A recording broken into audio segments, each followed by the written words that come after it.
this company, the makers of Lux Toilet Soap, brings you the Lux Radio Theater, starring Charlton Heston and Nicole Maurey in Secret of the Incas. Ladies and gentlemen, your producer, Mr. Irving Cummings.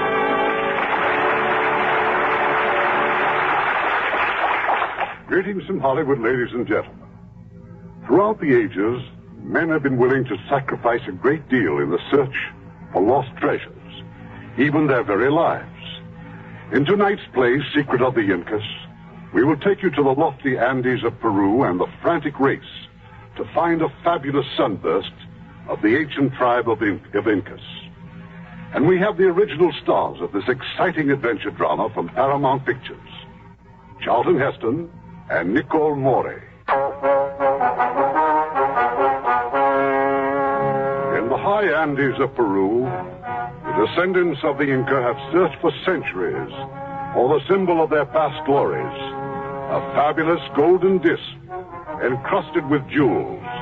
Once found, say the legends, the Inca nation will rise again to even greater glories.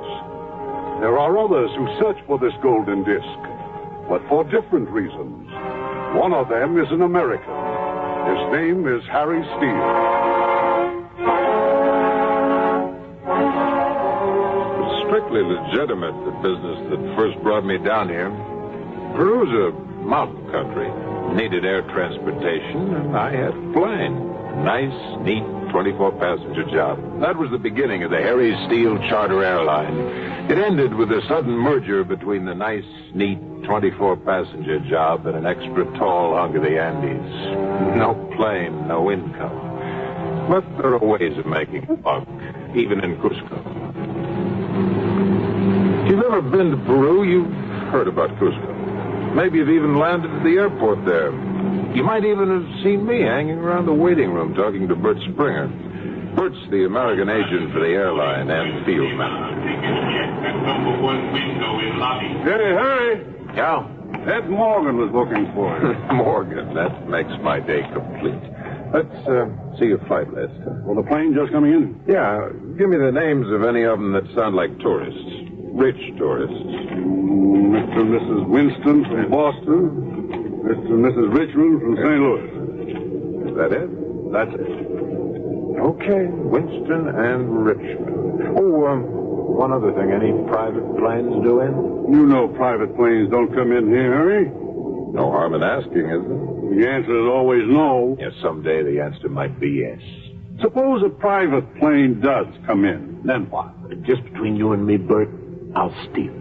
Arriving passengers will please claim their baggage in the lobby. You know, Harry, for a moment, I almost believed you. Yeah, so did I. Where'd Morgan say you'd be? At El Prado. You ought to stay away from that crook. Why? He makes me feel honest. Well, here come my pigeons. I'll see you, Bert. Okay. Mr. and Mrs. Winston, Mr. and Mrs. Richmond. Oh, Edgar, somebody's paging us. I am, madam. Welcome to Cusco, City of Light. I'm Harry Steele. The airlines asked me to guide you around the city. 100 soles a day, each. So maybe the airline hadn't asked me to take over. Nobody ever bothered to check out. I herded the Winstons and the Richmonds into a taxi and delivered them to the hotel. After that, I dropped by Ed Morgan's hangout, El Prado. Spotted a huge hulk of a man bending over the billiard table in the pool room. Morgan. Ah, I've been looking for you, Harry. Yeah, so I heard. I got a deal for you. How much? Why don't you ask what it's about first? Details come later. How much? I don't know. It's a girl. Hungarian or Romanian, I'd say, from her name. She needs help. What kind? She'll tell you. She gets in tonight from La Paz, coming by truck. People don't ride in trucks unless they're trying to get past the border inspection. That's right. Well, I'll be seeing you. Oh, Harry, one more thing. Mm-hmm. I thought there might be something else. I hear the Archaeological Museum just put up a new exhibit, a big stone carving. Inca. That's what you heard, huh? Heard an Indian found the carving with the corner missing from it. Anything else? Heard the Indian sold the missing piece to an American. I heard it might be the key to the hidden Inca treasure. You get good ears, Morgan. But I just thought I'd mention it in case you had something to tell me. No, can't think of a thing. Except be seeing you.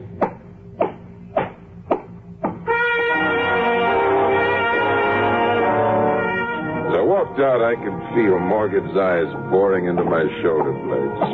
Then, just as I reached the patio door, I jerked the knife out of the door and swung around. There's nobody in sight, so I turned and headed back for the pool. Morgan saw me coming, the knife in my hand. There ain't no rough stuff now, Harry. Funny thing just happened to me. You see this knife? Throw it on the floor, Harry. Who does it belong to? Not me. Who does it belong to?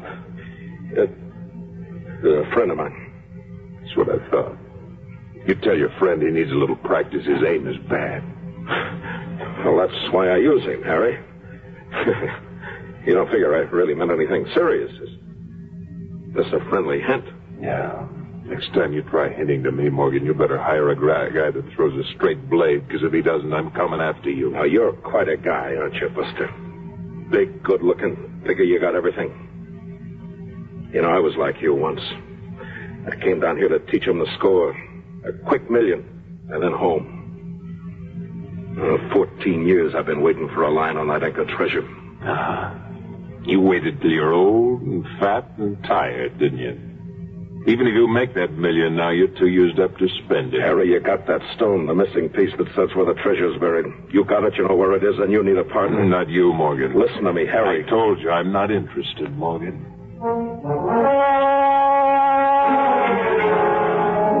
By the time I got back to the hotel, my party of tourists was unpacked, washed up, and panting to see the sights of Cusco. I gave them a quick whirl through the shops around the plaza and a hike through the university.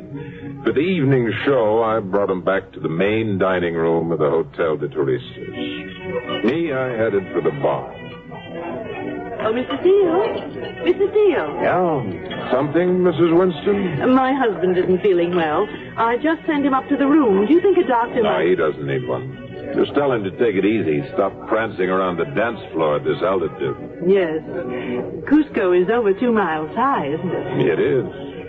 Mr. Steele. Just call me Harry. Good. The altitude doesn't affect you, does it? I'm used to it. Good again. The orchestra's playing a rumba, Harry. Mm-hmm. I take my excitement in tall glasses. You know, you're quite an enigma. All afternoon I've wondered why a man seemingly as capable as you Buries himself in this half-forgotten corner of the world. A lot of people have asked me that, Miss Winston. Women? Yeah. You see, I came down here with an airplane. And it smashed against a mountain. You've been asking around, huh? Well, what was left of the plane paid my way out of the hospital, but I owe the Peruvian Mining and Transport Company 8,000 soles for gasoline and hangar space. Till I can pay it, they take a dim view of me getting an exit visa. An exit visa? Yeah. Maybe you'd like to lend me the money? Maybe you'd like to show me some nightlife? With Mr. and Mrs. Richmond. That's up to you. There's not much to see. What there is, you'll find at a place called El Prado. Ask for Ed Morgan. He'll take care of you. Thanks for all your trouble, Mr. Steele. We'll see you in the morning. Okay. Manuel. Si, senor. Another double. The lady called you Mr. Steele. Would you be Mr. Harry Steele? That's right. I don't remember seeing you around. You haven't. I arrived tonight from La Paz by train. Oh, yeah. Ed Morgan sent you. Yes. Please, there is somewhere we can talk alone. Yeah, come on. Manuel, skip the drink.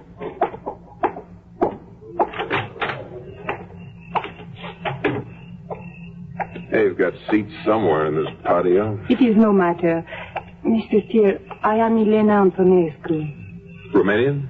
Yes, a refugee. How'd you get out? Under the fence? In a way. From Europe, I go to La Paz, and in La Paz, I hear that Mr. Ed Morgan in Cusco can help me. Now, Mr. Morgan said it might be Mr. Steele. Call me Harry. Thank you. Just, what's this help to be? I want to get into the United States. Why don't you ask me something easy, like a nice little murder or a boatload of penicillin? All I wish from you is to go north. If I can get even to Mexico, I will be that much closer to the United States. No passport, no papers. None. Besides wanting to come to Cusco, any particular reason why you left La Paz? The police. No visible means of support. They need glasses. Please, without your help, I'm in serious trouble. How much money have you got? Well, about $50. You're still in trouble. But it's all the money I have. That's not money. That's tips. I'm sorry, but the wheels just don't turn for $50. I see. Oh, look. I've seen too many women cry before. It won't work.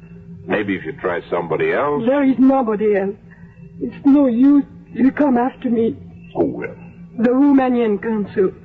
He flew to La Paz to get me. Oh, now it's a different story. It wasn't because of the police in La Paz. You never lived behind the Iron Curtain. You don't know what it's like. And they do anything to get a refugee back. They'll follow me here. Well, that still gives you a couple of days to figure something out. The next passenger flight isn't due till Friday. I didn't tell you that the Romanian consul flies his own plane. No, you didn't. Flies his own. A big plane or a little one? I don't know. Why? Kind of a hobby of mine, planes. He's in La Paz. Yes. Oh, what's his name? Anton Marco. Here, maybe you can use this. What is it? Key to my hotel room. Oh, no, Now, look, you got to stay undercover. The room's all yours till I work out some details. Detail? Yeah. I'll tell you about them later. One of the details was a phone call I had to make. Long-distance call across the national boundary to La Paz, Bolivia. It was after midnight when I finally made the connection. Bueno. Señor Anton Marco, por favor. Yo soy el señor Marco.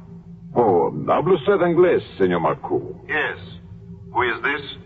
My name is Steele. Harry Steele, Mr. Marco.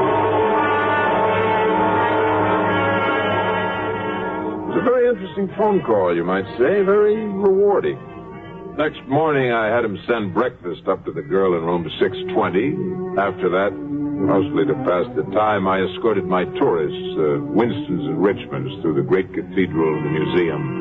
The curator opened the vault for him, brought out his rarest exhibits.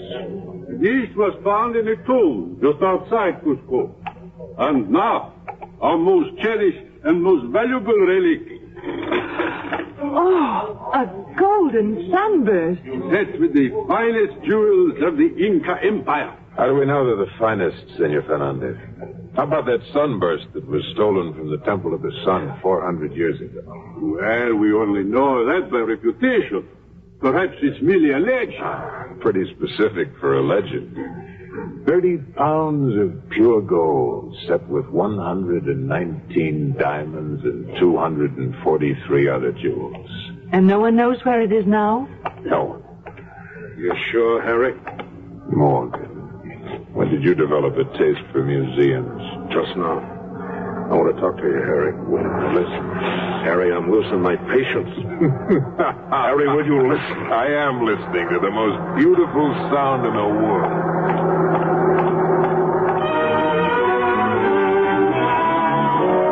I got to the airport just as the plane taxied up the strip.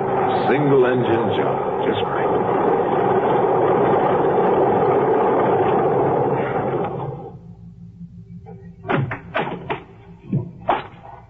Welcome to Cusco, City of Light, Mr. Marcoux. You are the man who telephoned me? Harry Steele's the name. And the young lady we talked about? I have her ready and waiting. Splendid. And where? Before we get to that, Mr. Marcoux, suppose we talk about pengos, zlotys, whatever you use in Romania. Oh, your money. I have it here in this envelope, Mr. Call me Harry. Yeah. It's all here. Okay, now we go talk to Bert Springer. Springer? The airport manager, I thought you might like to order a full load of gasoline in case flying out of here in a hurry, maybe? Oh, you are a man after my own kind, Mr. Steele. I am, huh?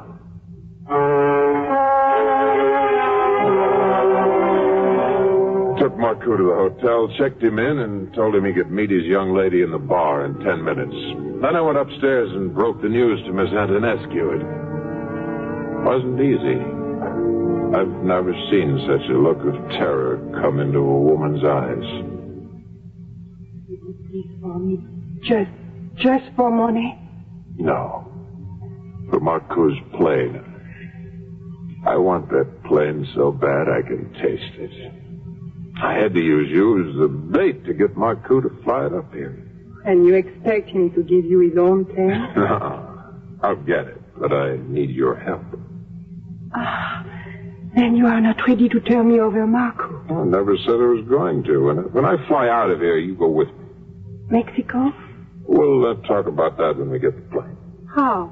All we need are the keys. That's your job. He is waiting for us in the bar? Right now. Then the sooner the better, Mr. Steele. Swell. Oh, Miss Antonescu. Yes? Call me Harry.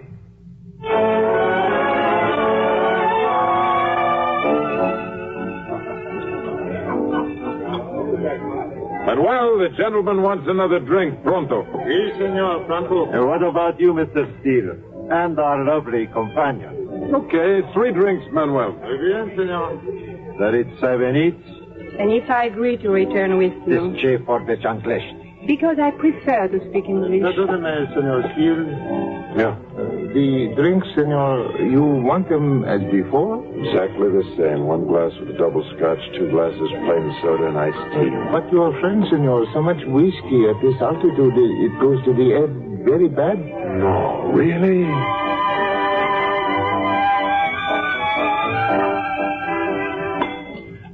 Got it 7 each? Elena, got it 7 each? Perhaps. Perhaps what? We are not talking to you, Mr. Steele. Elena, Takenovenic Komine. Takenovenic Komine? Oh, yeah, we got that part. What else? Takenovenic Komine? Mr. Steele. Yeah, right now. The keys are in his hip pocket. I'll put you in the patio. Manuel? Senor? Maybe you better help Senor Marcoux to his room. Uh-huh. Yeah, you know how it is. Too much whiskey at this altitude, it goes to the head very bad. Si, very bad, senor.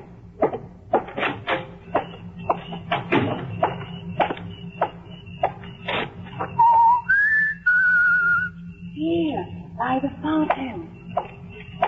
Keys? In his pocket, I see. Good girl. Let's see him. What about our luggage? I'll send a boy up for it. Let's have the keys. At the right time, Harry. Huh? When we are in the plane. Oh, that's the way it's going to be. Just when I thought you were beginning to trust me, Miss Antonescu. Call me Elena.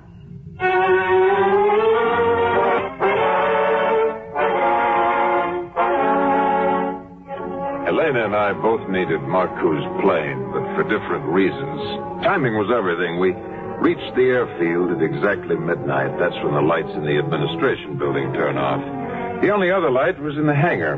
Marcoux's plane was right outside at the head of the runway.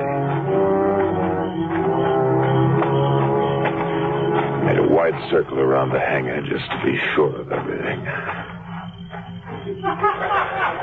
Harry. Yeah, soldiers. They're right inside the hangar. That must be their Jeep alongside Marcoux's plane. Then it's impossible. Maybe not. I think I can get rid of them. You have a gun? No. Here's what we do. You start moving toward the plane. Keep to the north side of the hangar so they won't see you. And when the soldiers run out of the hangar, you beat it to the plane. Understand? I think so. All right. Now, unlock the plane, get inside, and unlock the instrument panel. Now, about that time, I'll be along. You sure? No. Now start walking toward that plane.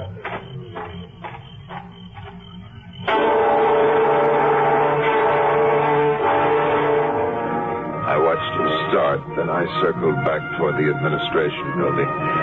Right outside the big glass window of the waiting room, there was a little strip of garden. That's where I found the rock.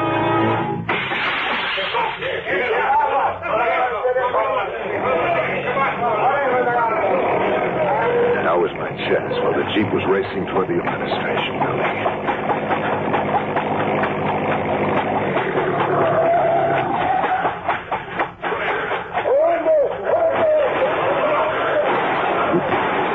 Harry, quickly, Harry! Ladies. I'm lost if I know, Harry, but there are so many creatures. That's my job. Please fasten your safety belts.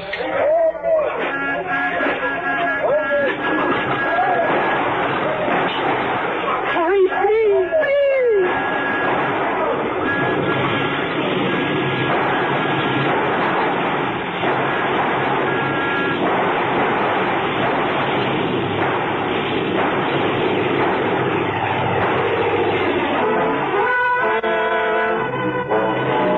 Lights of the Jeep faded away below us as I circled for altitude. We had 8 hours worth of gas, more than enough for my planet.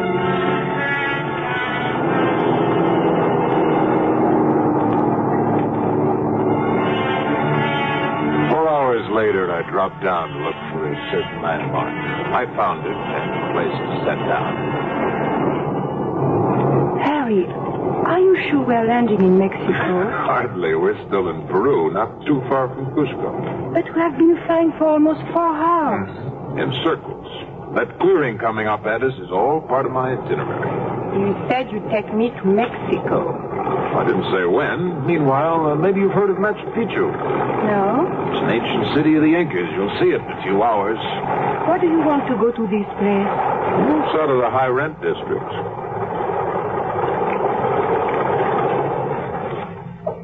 Okay, end of the line. I'm not going with you. Fine. You wouldn't get far hiking through the jungle in those high French heels, anyway. When will you be back? Oh, 2 or 3 days. You won't be lonely. There's plenty of wildlife to keep you company. Harry. Yeah? I think in my luggage I have walking shoes. Sat down almost in the bank of the Urubamba River. Marco's plane had a collapsible rubber lifeboat, which we used as a ferry. After that, came the jungle. Harry. Yeah. Where are you from? Look, don't waste your energy on chit-chat. Where, Harry? California. Ah, I know all about California. Everything. All the apples come from there. Apples? Yeah, sure. You see, I know everything about the United States. I want to go there to live, so I study and read all about it. Ask me anything, Harry, and I can tell you. Who cut down the cherry tree? Abraham Lincoln. I didn't think you'd know.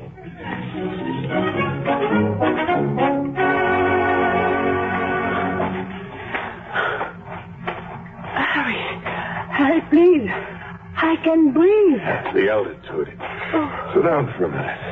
It's cold. The altitude. The altitude. Might as well get used to it. Machu Picchu's still higher. You have friends there? I hope not. Nobody goes there. It's just ruins. Huge city of stone built on a mountaintop. The Incas left it. It was lost for 1,000 years. A city of stone. And that piece of stone which you carry, is it from that city? What piece of stone? In your coat pocket. Twice I have seen you take it out and look at it like a man looks at a woman when they are in love. Maybe this sort of look. No, you cannot pretend it. Maybe this sort of kiss.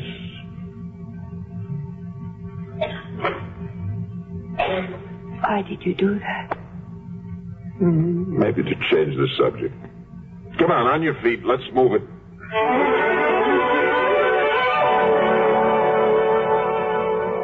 It was late afternoon when we reached the crest of the mountain. We came to a precipice with a sheer drop of thousands of feet. Below us was a mist of fog.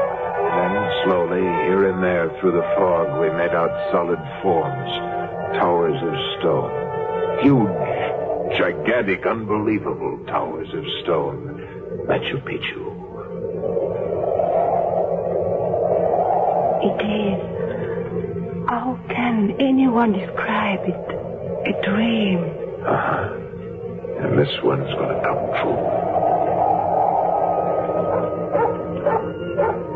Harry. I hear it. Perhaps a ship here. Likely. There's something else. Down there at the foot of the ruins. You see him? Yes, Dan. Army type. That means there's somebody else here to do some digging. Looks like some sort of an archaeological expedition. Well, we'd better start thinking up a good story for ourselves.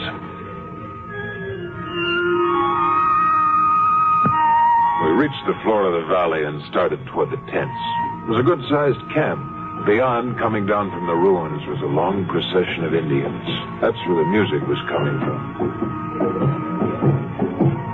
We walked almost into the center of the camp before we spotted one of the archaeologists. He was a tall, good-looking guy. Stared at us as if we were some sort of mirage. Hello there. Dr. Livingston, I presume. No, Mourey is my name. We don't have a Livingston with our expedition. Oh, I see a joke. My name's Steele. Harry Steele. This is Miss Elena Antonescu. Pleasure, Miss Antonescu. May I ask how in the world you two happen Our to be... plane was forced down. Mr. Steele is my pilot. Yeah, we ran out of gas. Made a landing about 10 miles back. Some natives told us you were up here. We hoped you might have gasoline. I'm sorry, we have no use for it, I'm afraid. There is gasoline at Tampu, Dr. Moore. Tampu, of course. Miss Antonescu, Mr. Steele, may I present Colonel Cardoza? How do you do? How do you do? I am honored. Well, I'm in charge of this expedition. It's Colonel Cardoza who's the final authority. The colonel represents the Peruvian government and sees to it that we don't appropriate any valuable souvenirs. Found anything that fits that description? This afternoon, Mr. Steele, in one of the tombs, we found the mummy of the Mamacuna. The Mamacuna? The high priestess of Machu Picchu. It is her mummy which the Indians are now bringing down into the camp. It requires great ceremony. Mr. Steele, about your gasoline problem. Oh, yeah, the gasoline. I'll shortwave to Tampu. That's our supply base, and ask them to send up some fuel by pack train. Oh, you have shortwave, sir? Well, naturally. We're very much in touch with civilization up here. Really? Well, that's comforting to know, isn't it? From the way both Colonel Cardoza and Dr. Moorhead had eyed Miss Selena Antonescu, I wasn't too worried about them being in a sweat to get the gasoline up to us. But that shortwave radio... We ate dinner around the campfire, and afterwards Dr. Moorhead trotted out some of the trinkets they'd found in the ruins.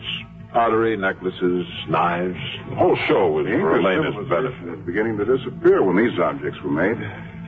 We believe that the finest specimens are still to be found somewhere in the ruins above us. In Manco's tomb, maybe? You know quite a bit about Inca history, Mr. Steele. Well, Manco was a great prince, wasn't he? Yes. We think we have located his tomb. We hope to enter it within a day or two. You think you'll find the sunburst? You have heard about that too, eh? Hasn't everybody? I haven't. What is this sunburst? A legend, Miss Antonescu. Supposedly, a great golden plate studded with diamonds and other jewels.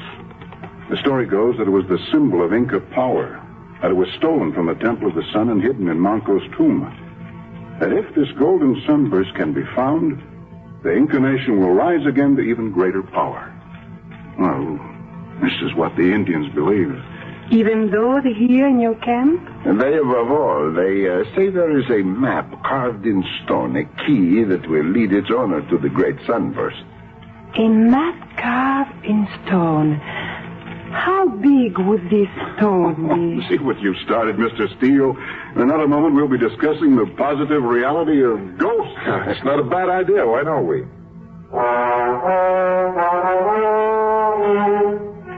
Later, I got the jump in the competition. I took Elena to the special tent that Moorhead had put up for her.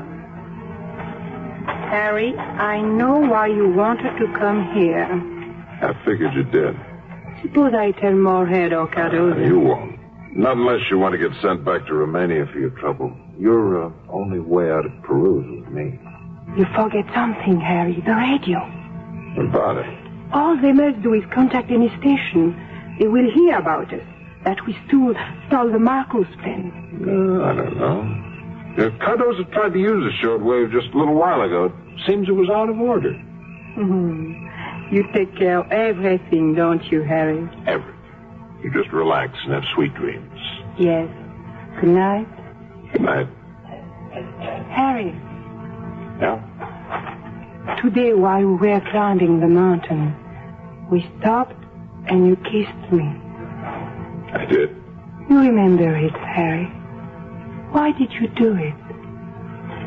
I haven't the faintest idea. Good night.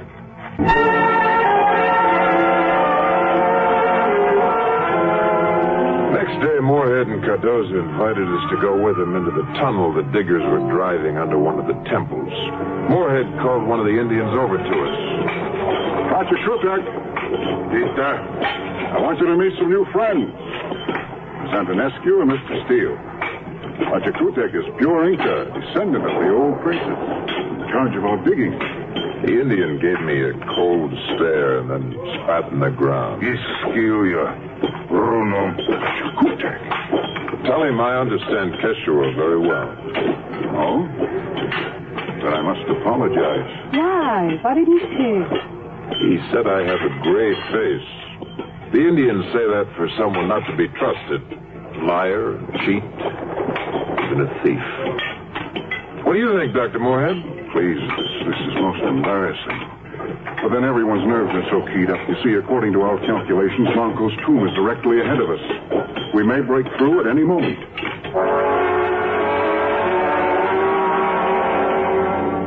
They didn't break through, not that day or the next.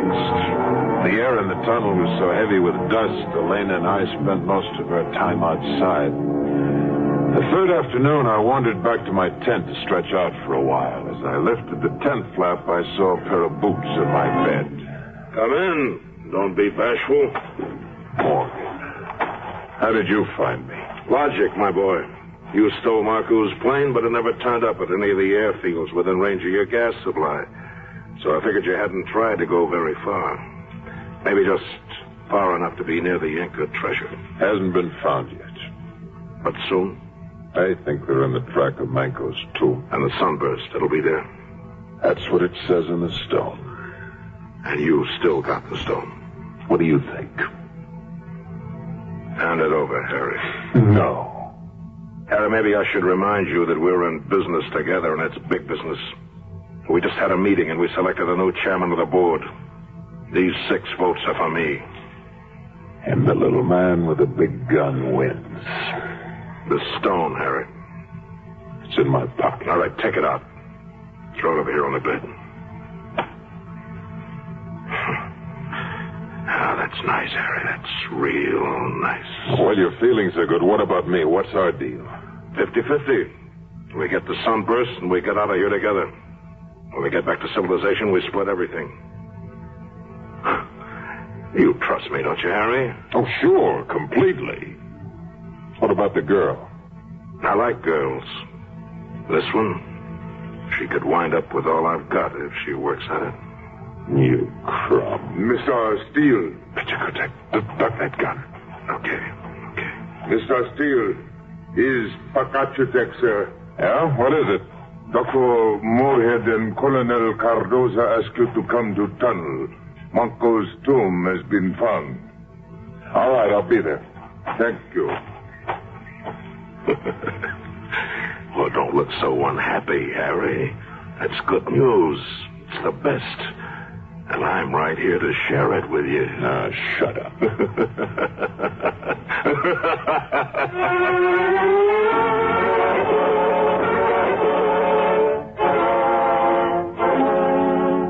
I figured I'd have to talk fast to alibi the arrival of Morgan at Machu Picchu, so I told Moorhead and Cardozo that just before the plane crash, I'd managed to send out a radio call. Morgan had picked it up and had come searching for us, but in their excitement, they hardly listened to my explanation. Gentlemen, this is the most important day of my life. Think of it. The tomb of Manco found. A great event, yes. I suggest we all have a drink on this. Right now? But the tomb is... We breached the wall, but we won't explore the interior until tomorrow. Tomorrow? Yes. Pachacutec has requested a delay in order that his people may perform the required ceremonies. Now we must have ceremonies? Of course. This is an event of great religious importance to the Incas. But that's no reason for us to put off our own celebration. No. Mr. Steele, Mr. Morgan, if you would care to join us. Yes. Count us in. Yeah. By the way, Dr. Moorhead, I've been thinking of doing a little hunting up here. You mind lending me a rifle? Oh, I'm afraid there's no game up at this altitude. We're too high. Well, I might be lucky. I'll find something to shoot at. No, we do not have any firearms, Mr. Steele. There is no use for them. Ah, that's a real disappointment, isn't it, Harry? Not a single gun in camp. Well.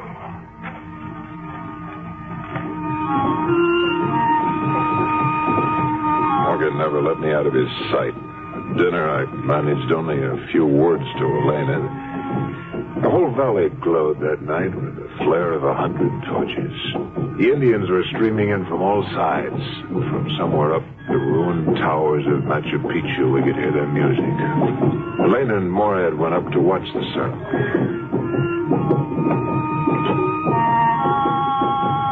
You are a very quiet man, Doctor. You make me feel comfortable. And yet there's so much I'd like to tell you. I'm listening. You probably find it difficult to understand the excitement occasioned by archaeological findings, but I believe the science of archaeology reached its very peak in Egypt, in the Valley of the Kings. The tomb of King Tutankhamun. An enormous room lined with gold, a gold sarcophagus. Fabulous jewels, rich carvings, alabaster, jade. When they lifted the fantastic sheath of gold that covered the king, I found the most precious thing of all. A single flower on his breast, put there by his wife 4,000 years ago. Why do you tell me this, Dr. Maurey? Because I'm trying to tell you that I love you. Oh. And I would like you to be my wife.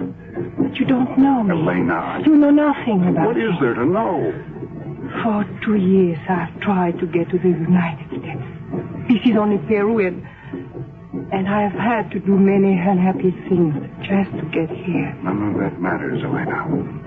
Let me take you to the United States as my wife. To California? Anywhere you like. To California, where they have all the apples. Aren't you thinking of oranges? Am I? Yes. California is famous for oranges. I see. Dr. Maurey, there is something I must know, something important. Yes. Who cut down the cherry tree? Why, George Washington, of course. But why does it matter? He lied to me even about that.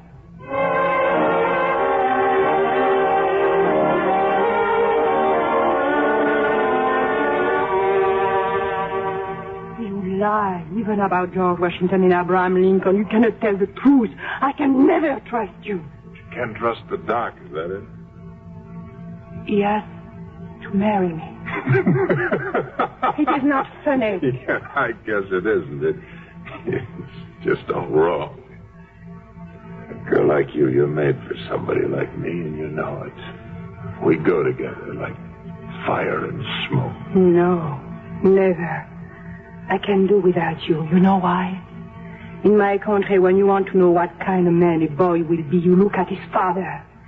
Yes. And this friend of yours, this Morgan, he could be your father. Morgan? That thieving lump of blubber? Yes, Harry, I can see him in your eyes. The way you think, the way you talk. One day you will not be Harry anymore. You will be him. I'm too tall to make a good Morgan. For a tall man, you are the smallest man I ever met.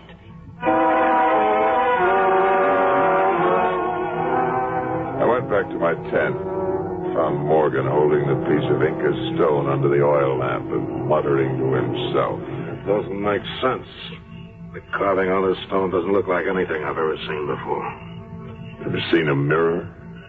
A mirror? Yeah, that's what one of those circles is supposed to be. Now, you can read it like a book, huh? Like a book. Looks like I'm going to have to depend on you after all, doesn't it? Weren't you planning to? Partners, aren't we? Oh, sure. Oh, man, we wish we could get into that tomb tonight. You know, for 14 years I've been dreaming about that sunburst, all of gold and jewels. And now it's almost in my hands. It'll be ours, Harry, ours. We'll split 50-50, a diamond for you and a diamond for me. How about it, Harry, huh? Keep talking. $1 million. It's worth that at least. You know what makes me shake just thinking about this? Yeah, look at my hands. I can't hold them still. You see, Harry? I see, yeah.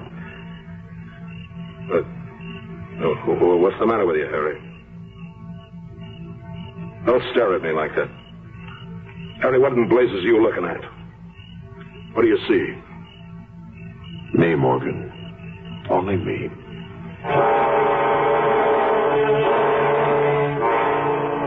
Next morning, we all entered the tunnel together. Moorhead, Cardoza, Pachkutek, Elena, Morgan, and me. The beam of Moorhead's flashlight showed a hole about the size of a man's head broken into the wall of the tomb. First, it had to be made bigger. How do they know this is Malcolm's tomb? By research, Miss Antonescu. At least we're reasonably sure. You mean you're not positive it might turn out to be a dud? No archaeological find is a dud, Mr. Morgan.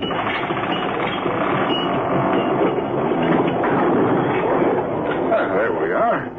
Colonel Cardoza, Pachkutek, put on your desk masks. Hey, what about us? Only members of the expedition will be allowed to enter the tomb. The rest of you must wait here. It crawled through the hole, then in a moment we saw Moorhead's flashlight sweeping the interior. Morgan started to shake again. Sweat rolled down his cheeks. Elena, she just stood there watching the two of us with an odd look. Then we heard Pachkutek yell. Oh, what does he say? Oh, what does he say? It's Manco's tomb. Oh, great. It was not moved.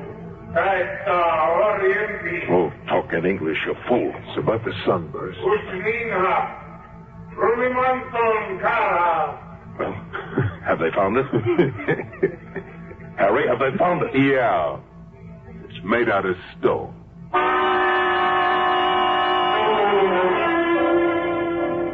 Moorhead and Cardoza never believed in the golden sunburst, so they weren't disappointed.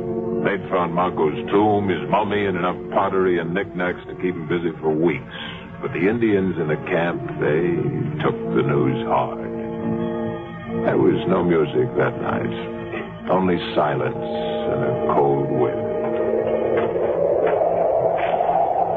It is very sad for them, is it not? Oh, I didn't see her. It is like when one has believed in something of somebody, and they learn it is hopeless. Only the Indians will believe again. Pachkutek's been telling them the sunburst will be found somewhere, sometime. And you, Harry, will you go on looking? Sunburst would have been nice, but I've found something to take its place. What, Harry? You. No, you haven't found me. It's Moorhead after all. I'll give him my congratulations, just in case I don't see him again. You're leaving? Yeah, tonight. I went back to the tent. Morgan and I talked for a while, and we turned in. When I heard him snoring, I slipped out of bed and rummaged through his jacket. Found the stone all right, one of the pockets. 10 minutes later, I crawled through the opening into Manco's tomb. Just as I'd expected, Moorhead and Cardoza had left their equipment in the tomb. Flashlights, crowbars, carrying sacks. Mummy of Manco was in the center of the room. At the far end was a great stone throne, and above it, the stone sunburst. I played the flashlight on the sunburst. was highly polished stone. It shot back the light at me like a mirror. A mirror. The stone map showed the carving of a mirror. I turned to see where the rays reflected by the sunburst would focus in the opposite wall. Yes, they pinpointed just one particular slab of stone. I grabbed one of the crowbars.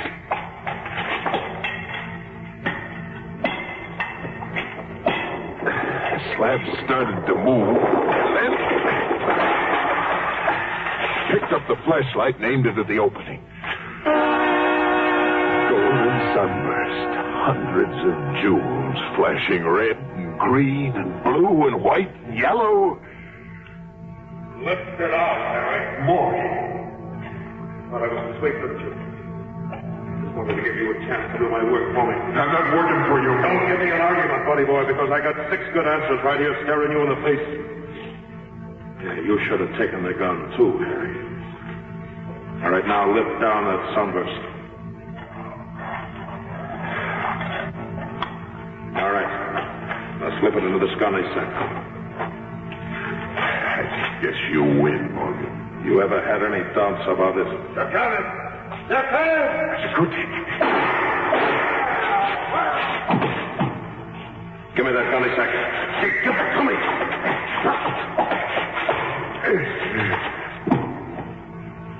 Thanks, Harry.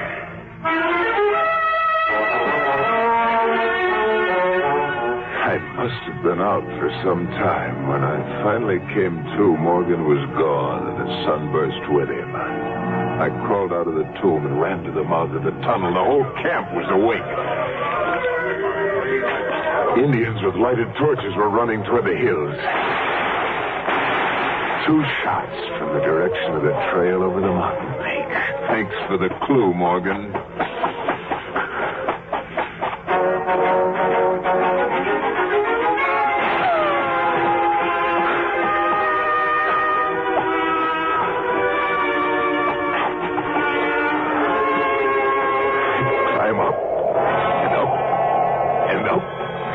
Finally, the trail ran along a narrow shelf of rock hanging out over sheer space.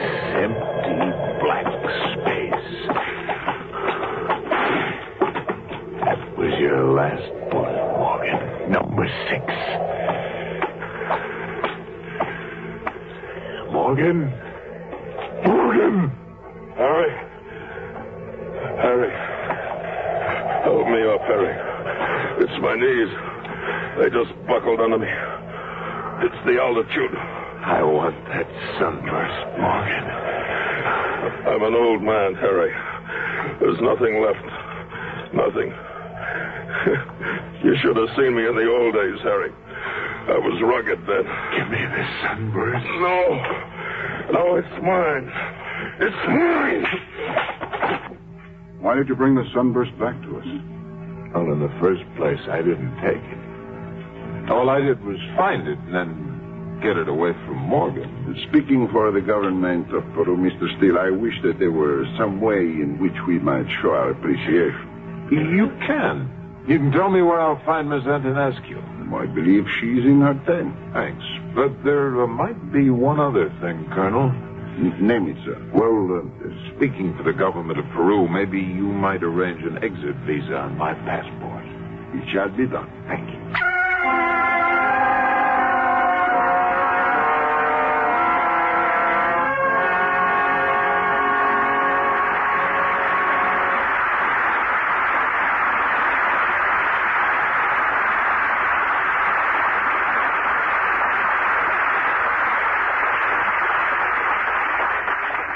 In a moment.